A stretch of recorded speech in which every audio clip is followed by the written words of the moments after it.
अब तक का सबसे बड़ा टेररिस्ट यानी कि मसूद अजहर, जिसके ठिकाने पर अटैक किया गया और उसके परिवार वाले भी इसमें मारे गए हैं, जिसके बाद उसका बयान भी सामने आता है। वो कहता है कि काश मुझे भी मार दिया होता या मैं भी इस अटैक में मर जाता।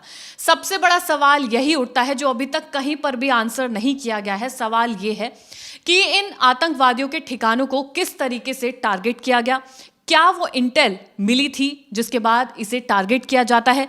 इस पूरे सवाल पर चर्चा करेंगे इस एपिसोड में। बात करेंगे कि आखिर इन ठिकानों को कैसे आइडेंटिफाई किया गया, उसके बाद टारगेट किया गया, एकदम सटीक टारगेट, और सटीक टारगेट होने के बाद ही इन ठिकानों को जड़ से खत्म कर दिया गया है। 9 ठिकानों को टारगेट किया गया है, किस तरीके से इनके बारे में जानकारी मिलती है, इस पूरी वीडियो में बात करेंगे। नमस्कार, आपके साथ मैं हूं दीपिका शर्मा और आप देख रहे हैं क्राइम तक।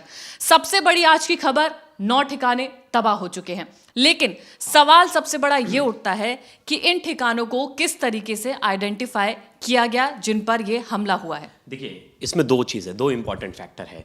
क्या हो गया कि ये जो मरकज़ बनाया गया था ना, जिसे हेडक्वार्टर कहा जा रहा है, ये पाकिस्तान की फेडरल गवर्नमेंट से फंड लिया जा रहा था, और दूसरा एक जो प्राइवेट फंड्स आ रहे थे, वो प्राइवेट फंड्स आ रहे थे।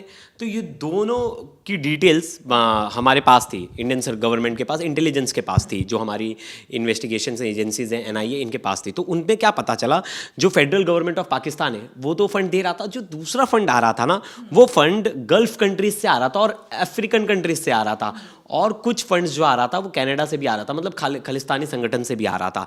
अब जो गल्फ कंट्रीज से जो फंड की बात पता चली, वो सीधा फंड आ रहा था ISI से। और उसकी जब अब बोलेंगे कि ये आपको पता कैसे चला कि ISI से आ रहा था, देखिए हाल फिलहाल में जो आतंकी हमले हुए और जो फिदाइन हमले हुए, जो फिदाइन हमले आपको याद होगा, पहलगाम से पहले पुलवामा अटैक हुआ था, उसमें फिदाइनी हमले आए थे। उनकी फैमिलीज़ को यहीं से फंड दिया गया था, जो पैसे उनको दिए गए थे, इनकी फैमिलीज जो आए थे फिदाइनी आतंकी, वो यहीं से दिया गया था, इसी अकाउंट से दिया गया था। दूसरा जो सबसे इंपॉर्टेंट था, आपको यानी कि अटैक करने के लिए जो अमाउंट दिया जाता है वो उनके फैमिली वालों के अकाउंट में ट्रांसफर कर दिया जाता है। जो यहाँ फंड रेज हो रहा था, मतलब जो इस मरकज़ सुबहान में जो 2 अकाउंट्स थे, एक तो फेडरल गवर्नमेंट से जो पैसा आ रहा था बनाने के लिए मस्जिद में, और जो बाकी के पैसे आ रहे थे वो दूसरा एक अकाउंट यूज़ हो रहा था, प्राइवेट अकाउंट, वो यहीं से यूज़ हो रहा था, जहाँ से आतंकियों को फंड किया जा रहा था, जो लोग इसमें शामिल थे, जो आतंकी घटनाओं को अंजाम देने के लिए। अब दूसरा सवाल कि कैसे ट्रेस किया गया मसूद अजहर। आपको याद होगा 30 नवंबर 2024 को मौलाना मसूद अजहर 2 साल बाद दिखाई देता है। बहुत पहले एक खबर आती है कि मौलाना मसूद अजहर मारा जाता है, लेकिन वो खबर पूरी तरह डिनाई हो जाता है जब वो आता है लोगों के सामने, और वो अपना स्पीच जो है वो यहीं से देता है, इसी मरकज़ से देता है।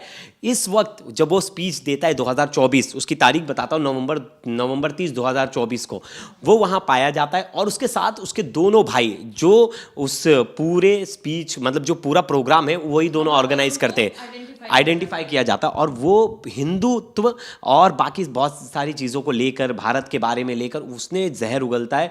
वो वीडियो को पुलिस जो है, इन्वेस्टिगेशन एजेंसीज उसे आइडेंटिफाई करती है, लोकेशन आइडेंटिफाई करती है, वो किस जगह से अपलोड किया जाता है, सब पूरी इंफॉर्मेशन आती है। तो ये दोनों जगह सेम पाई जाती है। जो अकाउंट्स पाए गए दीपिका, पहले जो अकाउंट्स के जरिए पता चला कि ये इस बेस कैम्प से यूज़ हो रहे अकाउंट्स, और जो आतंकियों को पैसे ट्रांसफ़र किए जा रहे हैं वो सेम अकाउंट से किया जा रहा है।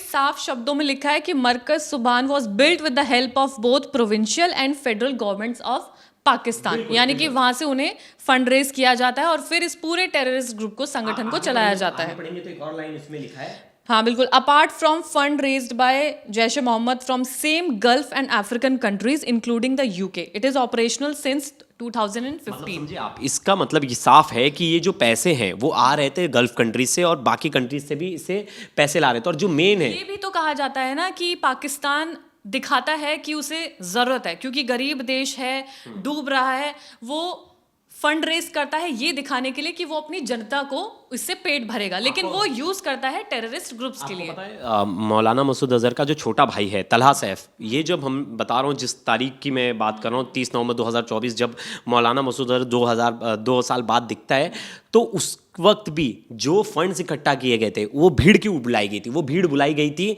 कि हम अपने देश के लिए, अपने लोगों के लिए, अपने आवाम के लिए काम कर रहे हैं, आप हमें पैसे दो। वहाँ कम से कम 7 से 8 करोड़ रुपए एक दिन में इन्होंने फंड इकट्ठा किया, और वो सेम अकाउंट है जिस अकाउंट से पैसे ट्रांसफर किए गए आतंकवादियों और जो बेस कैंप चलाया जा रहा है पीओके में, उन बेस कैंप्स में आतंकियों के रिक्रूटमेंट के लिए, आतंकियों के खर्चे पाने के लिए उसी अकाउंट से पैसे ट्रांसफर किए जा रहे थे। बिल्कुल। और ये देखिए, ये बहुत बड़ा एक कैंप है, अड्डा कहें, 15 एकड़ का ये एरिया कवर करता है जो ये कैंप है, जहां पर मसूद अजहर वहां पर रहता है अपनी पूरी टीम के साथ। और ये भी बताया जा रहा है कि उसमें कम से कम 600 से ज्यादा लोग मौजूद रहते हैं, यानी कि 600 आतंकवादी उसमें मौजूद रहते हैं, जिस पर स्ट्राइक किया है भारत ने।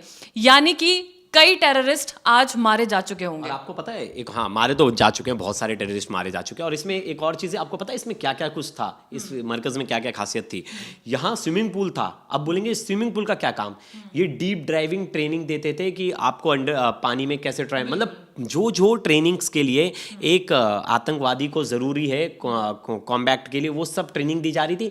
यहाँ तक कि क्यूपिंग की भी फैसिलिटी थी, मतलब आप एक्सरसाइज वगैरह करें तो बॉडी थेरेपी की भी पूरा वहाँ कवायद था, सब कुछ था, मतलब जिम तक था, जिमनेशियम था हाईली ट्रेनिंग के लिए। फिर आप कह सकते हैं कि जो ओपन ग्राउंड स्पेस था वो बहुत ज़्यादा था। हमने कल ही हमें जो वीडियोस देखा, आपको इसका जो कैंपस देखोगे बहुत बड़ा पूरा फैला हुआ इलाका है, इसमें सब कुछ था, शूटिंग एरिया से लेकर यहाँ तक कि, क्योंकि 15 एकड़ में ना तो बहुत अच्छी तरीके से इसको बनाया गया था। पूरा ट्रेनिंग कैंप है, जैसे एक आर्मी का कैंप होता है ना, उसमें एक सैनिक को सब कुछ सिखाया जाता है। इनके लिए ये लोग उस तरीके से हैं जिन्हें अगर आप पानी से तैर कर कहीं जा रहे हो, जैसे आपको पता है जब तालिबान अफगानिस्तान में काबिज हुआ था, तो जो पहली मीटिंग हुई थी वो इसी जगह हुई थी। और मैं आपको बताना चाहता हूँ, जो मुफ्ती अब्दुल रऊफ मुजदिल, ये जो है, ये फंक्शनरी, तालिबान का फंक्शनरी कहा जा रहा था उस टाइम पे, इसे टेररिस्ट बोला जाता था, अब तो वहाँ जाके नेता बन गया है। ये उस वक्त वहाँ प्रेजेंट था और वहाँ प्लानिंग्स हुई थी। वहाँ आईएसआई का भी रोल सामने आया था। आईएसआई के जो चीफ है, उनका नाम भी मलिक जो है, उनका नाम भी सामने आया था कि यहाँ बैठ के प्लानिंग्स हुई थी और यहाँ से फंड इकट्ठा किया गया था, और एक तरह से आईएसआई को सपोर्ट मिला था। फिर जाके तालिबान वहाँ काबिज हुआ था, और यही वो अड्डा है।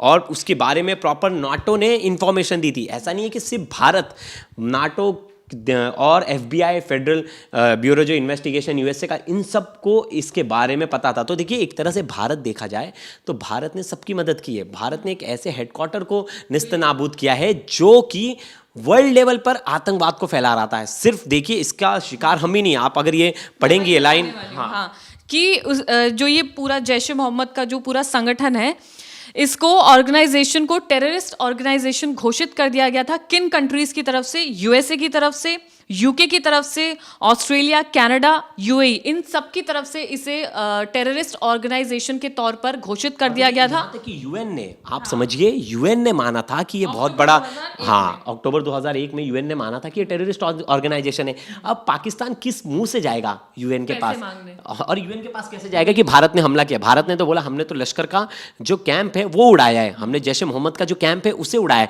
हमने पाकिस्तानियों को नहीं मारा था। आपको याद होगा, पाकिस्तानी भूमिका ये बनाना चाहता है कि उन पर अत्याचार हो रहा है, कि उनके लोगों को मारा जा रहा है, बल्कि सच्चाई ये है कि ये टेररिस्ट ग्रुप को पाल रहे हैं।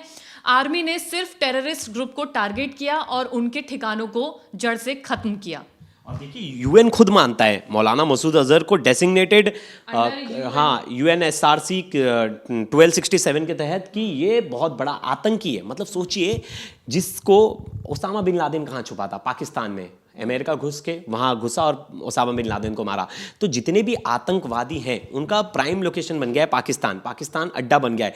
अब पूरी दुनिया जो है वो भारत से बहुत ज़्यादा खुश है कि जो काम पूरी दुनिया को करना था, जो पूरी दुनिया के लिए सरदर्द था, सोचिए जिस ऑर्गेनाइजेशन को पूरी दुनिया ने मांगा कि ये सबसे बड़ा टेररिस्ट ऑर्गेनाइजेशन है, उसके हेडक्वार्टर को निस्तनाबूद कर दिया है भारतीय एयरफोर्स ने। और भारतीय सेना की दाद देनी पड़ेगी कि इतना इन्फॉर्मेशन, इतना सटीक इन्फॉर्मेशन निकाला, और इन्फॉर्मेशन निकालने के बाद जो बाकी देशों ने जो हिम्मत नहीं दिखाई, मतलब हमला करने को तो बहुत सारे देशों ने आतंकवादी संगठन बोल रखा है, लेकिन किसी ने अभी तक हमला नहीं किया। अब देखिए, यहाँ ना पाकिस्तान की दोहरी रणनीति है। उसने क्या कहा कि वो भी मानता है ये टेररिस्ट ऑर्गेनाइजेशन है, लेकिन वो पाल रहा है। आप ये बिल्कुल, the organisation was banned by Pakistan in January 2000 2 under international pressure after the group carried out a terror attack on the Indian parliament in December 2001 which means कि पाकिस्तान खुद ये एक्सेप्ट कर रहा है कि ये एक टेररिस्ट ग्रुप है, बावजूद इसके वो इसे पनाह दे रहा है। वो तो खैर सच्चाई से हर कोई वाकिफ है कि ये पनाह दे रहा है, वहाँ पर पाल रहा है। और सिर्फ यही संगठन नहीं है, कितने सारे संगठन हैं,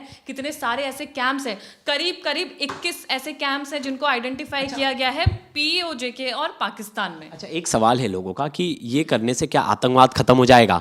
दीपिका, ये एक सबसे बड़ा सवाल है कि क्या इन संगठनों को टारगेट करने के बाद आतंकवादी खत्म हो जाएंगे या उनके संगठन खत्म हो जाएंगे? तो कहीं ना कहीं अगर इसका जवाब माना जाए, कुछ तो कम होंगे, कुछ तो उनमें टेरर होगा कि अब अगर हमारे ऊपर अटैक हुआ है तो दोबारा भी हो सकता है। देखिए, ये बात में आपकी बिल्कुल वाजिब है और सही भी है, क्योंकि देखिए उसामा बिन लादेन खत्म हुआ तो ऐसा नहीं उसका टेररिस्ट ऑर्गेनाइजेशन खत्म हुआ, कोई और उसकी गद्दी पे काबिज हो गया।